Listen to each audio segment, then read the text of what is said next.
ખંભાત તાલુકાના રોહણી ગામના સગર્ભા મહિલાને પ્રસવ પીડા ઉપડતા 108 કંટ્રોલમાં ફોન કરતા વટામણમાં કાર્યરત 108 એમ્બ્યુલન્સને કોલ મળવાની સાથે જ ઈએમટી અરવિંદભાઈ ગોહિલ અને પાયલોટ જયદીપભાઈ બ્રહ્મભટ્ટ દ્વારા ગણતરીની મિનિટોમાં જ સ્થળ પર પહોંચી ગયા હતા।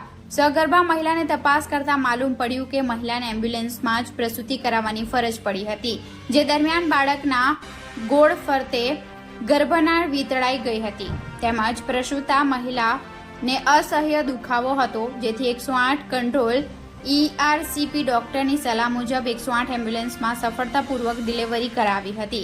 આ સમય દરમિયાન માતા અને બાળક બંનેને વધુ સારવાર માટે તારાપુર સરકારી દવાખાને લઈ ગયા હતા અને આશા વર્કર તેમજ પ્રસૂતા મહિલાના સગા સંબંધીઓએ 108 કર્મચારીનો આભાર વ્યક્ત કર્યો હતો। રિપોર્ટર પ્રકાશ મકવાણા, ગુજરાત ક્રાઇમ ન્યૂઝ, વટામણ।